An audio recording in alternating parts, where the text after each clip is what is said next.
원순열이란 원형으로 배열하는 순열을 말합니다. 두 가지 풀이가 있는데요. 그 중에서 첫 번째, 비율관계에 의한 풀이를 알아보도록 하겠습니다. 세 명을 원형으로 배열하는 방법에 대해서 알아보겠습니다. 일단 A, B, C, A, B, C, A, B, C 반식의 방향으로 A, B, C를 배열을 해보았습니다. 그런데 이 세 가지 배열 방법은 돌렸을 때 한 가지로 대응되기 때문에 결국엔 세 가지 경우의 수가 한 가지로 대응된다. 비율로 치면 3분의 1의 비율이 되겠습니다. 아래에서도 A, B, C, A, B, C, A, B, C 시계 방향으로 A, B, C를 배열한 후 관찰해 보니 세 가지 배열 방법이 결국엔 한 가지로 대응된다는 사실을 알 수 있고 비율로 치면 3분의 1의 비율이 되겠습니다. 직순열로 계산하면 3팩인데 비율을 고려해서 3분의 1을 곱하게 되고 따라서 계산하면 3팩을 3으로 나눈다 하는 계산 방법이 나오게 됩니다. 계산하면 2팩토리얼이 되겠죠? 서로 다른 n개를 원형으로 배열하는 방법의 수 n-1팩토리얼이 어떻게 유도되었는지를 확인할 수 있습니다. 원순열 풀이 방법은 두 가지가 있습니다. 첫 번째, 기준 잡기, 두 번째, 나누기. 그런데 이 문제는 나누기로 풀었을 때 압도적으로 편합니다. 7가지 색깔을 모두 사용해서 7개의 영역에 색깔을 칠할 거니까 그냥 7팩이야. 그냥 일단 냅다 7팩을 곱하고 그리고 나서 1번 색깔, 2번 색깔, 3번 색깔 칠하는 것과 그리고 1번 색깔, 2번 색깔, 3번 색깔 칠하는 것과 또한 1번, 2번, 3번 색깔 칠하는 것이 같은 경우가 되므로 나누기 몇? 나누기 3을 해주면 되겠죠. 따라서 7팩을 3분의 1로 나눠주면 되고 정답은 1682번이 정답이 됩니다. 또 다른 방법은 안쪽을 칠할 색깔 한 가지를 고르고 그리고 나머지 4개 중에 3가지 색깔을 고른 후 원순열을 돌려서 2팩을 곱하고 그러면 색깔이 1번 색깔, 2번 색깔, 3번 색깔 다 칠해졌잖아요. 그러면 4번 칸, 5번 칸, 6번 칸은 모두 다 다른 칸이 되므로 3팩을 곱해줍니다. 이렇게 가운데부터 일일이 칠하는 방법 또한 있습니다. 아까 알려준 대로 그냥 냅다 7팩을 3으로 나눠주는 것이 가장 빠른 풀이가 되겠습니다.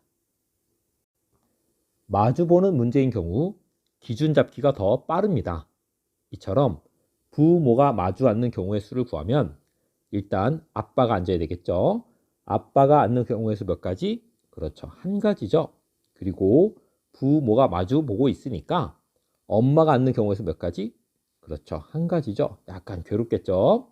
그리고 나머지 1번 자리, 2번 자리, 3번 자리, 4번 자리가 모두 다 다른 자리이기 때문에 직순열로 바뀝니다. 요약하자면 아빠가 앉는 경우의 수 한 가지, 엄마가 앉는 경우의 수 한 가지, 그리고 나머지 4명이 앉는 경우의 수 4팩이 됩니다. 따라서 정답은 24. 마주 보는 경우에는 이처럼 기준 잡기로 푸는 것이 빠릅니다. 이웃한 2개의 의자에 적혀있는 수의 곱이 12가 되지 않도록 배열하는 경우의 수를 구하는 겁니다.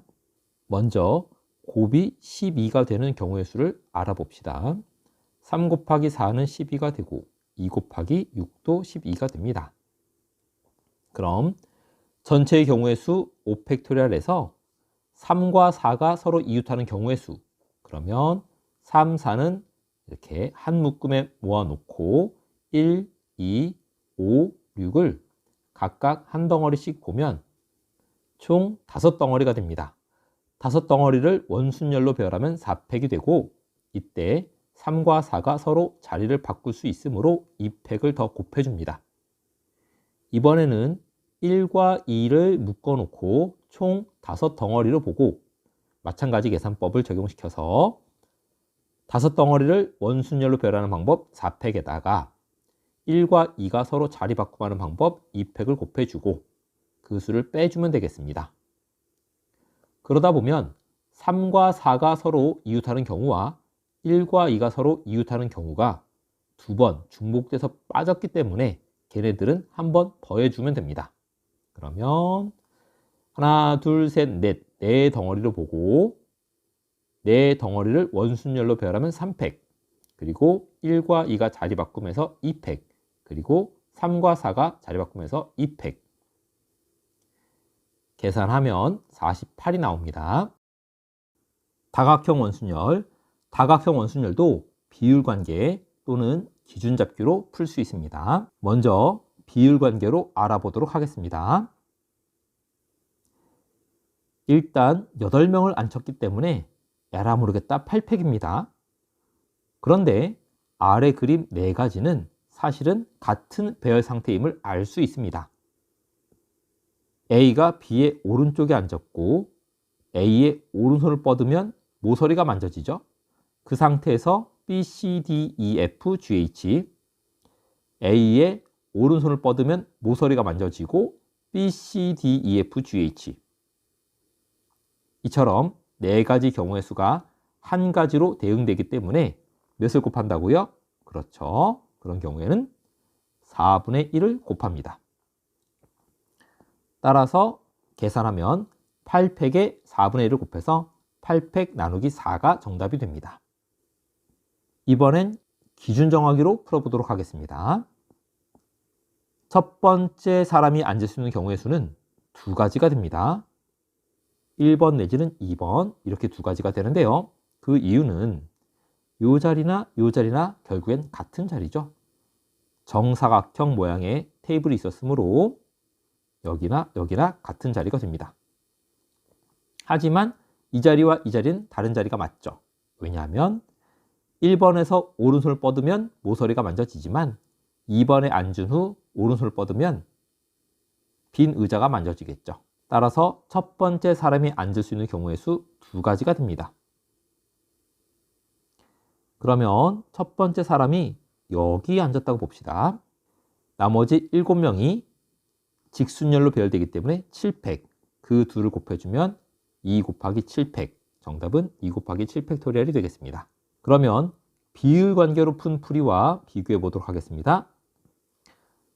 일단 8팩을 4로 나누어 썼습니다.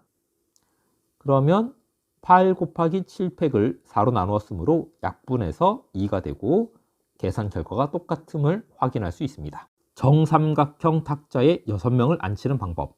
일단 비율관계로 풀어보도록 하겠습니다.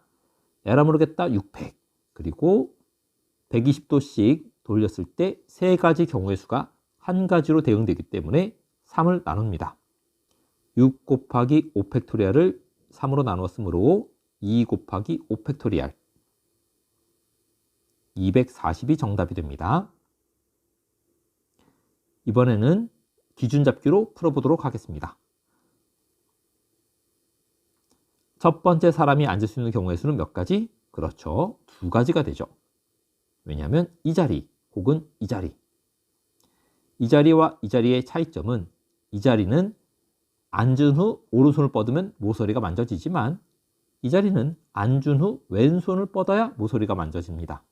따라서 두 자리는 서로 다른 자리가 됩니다. 그러면 첫 번째 사람이 여기에 앉았다고 봅시다. 그 후 나머지 5명이 직순열처럼 배열이 되면 되기 때문에 5팩을 곱해주면 되고 계산하면 240이 됩니다. 따라서 비율로 푸나 기준 잡기로 푸나 정답이 같음을 확인할 수 있습니다. 다각형 원순열에서도 이웃하는 문제는 기준 잡기로 푸는 것이 편리합니다. 이 문제는 A하고 B가 붙어있는 2개의 의자에 나란히 앉도록이니까 이웃하는 경우의 수입니다. 그러면 A하고 B가 앉을 의자를 먼저 선택해 봅시다. 의자를 선택하는 경우의 수는 몇 가지? 그렇죠. 4가지가 아니고 1가지죠. 왜냐하면 이 의자나 이 의자나 이 의자나 이 의자나 원순열로 배열되어 있기 때문에 경우의 수가 같습니다. 따라서 의자를 선택할 수 있는 경우의 수 1가지, 그리고 A하고 B가 서로 자리를 바꿀 수 있기 때문에 2팩토리얼을 곱해주고 A와 B가 앉았으면 나머지 6명은 1번부터 6번까지 의자 중에 직순열로 배열해주면 되기 때문에 6팩을 곱해주면 됩니다. 따라서 정답은 2번이 됩니다. 정다각형이 아닌 원순열에서도 비율관계 혹은 기준 정하기로 문제를 풀 수 있는데, 다음과 같은 상황에서 10명을 앉힌다고 하면 일단은 10획이 됩니다. 그런데 이렇게 반으로 쪼갰을 때 첫 번째 배열 상태나 두 번째 배열 상태가 서로 같음을 확인할 수 있습니다. 따라서 2분의 1을 곱해주면 되겠죠. 따라서 경우의 수는 10팩토리얼을 2로 나눠주면 됩니다. 이번에는 기준 정하기로 풀어보도록 하겠습니다. 첫 번째 사람이 앉을 수 있는 경우의 수는 1번부터 5번까지입니다. 이 자리와 이 자리가 똑같은 것을 확인하시면 됩니다. 따라서 첫 번째 사람이 앉을 수 있는 경우의 수는 이렇게 5가지가 됩니다. 그래서 첫 번째 사람이 여기 앉았다고 칩시다. 5를 곱해준 후 첫 번째 사람이 여기 앉았다고 치고 나머지 9사람이 직순열로 앉아주면 되기 때문에 9팩을 곱해주면 되죠. 비율관계로 계산했던 10팩을 2로 나눈 값과 값이 같음을 확인할 수 있습니다. 예제 봅시다. 원탁에 12명이 앉는 경우의 수 A. 따라서 A는 11팩토리얼이 되겠죠. 그리고 정육각형 탁자에 12명이 앉는 방법의 수. 비율관계 방식으로 풀면 일단 12팩토리얼을 몇 등분? 이렇게 6등분 해주면 6가지 경우의 수가 한 가지로 대응되기 때문에 6으로 나눠주면 됩니다. 또는 기준 잡기 방식으로 풀었을 때 1번 자리, 2번 자리가 서로 다른 자리이므로 2 곱하기 11팩이 되겠습니다. 이 값을 B 또는 이 값을 B라고 할 수 있습니다. 다음과 같은 직사각형 테이블에 앉는 방법의 수는 비율관계로 푼다면 12팩토리얼을 몇으로? 그렇죠. 2로 나눠주면 되고요. 기준 잡기로 푼다면 하나, 둘, 셋, 넷, 다섯, 여섯.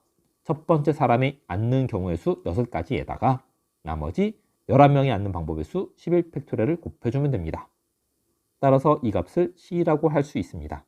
그러면 A제곱분의 BC를 구하라고 했으므로 A제곱은 11팩토리얼 곱하기 11팩토리얼이 되고 B는 2 곱하기 11팩토리얼, C는 6 곱하기 11팩토리얼이 됩니다. 따라서 계산하면 정답은 12가 됩니다. 원순열의 두 번째 풀이 방식은 기준 잡기입니다.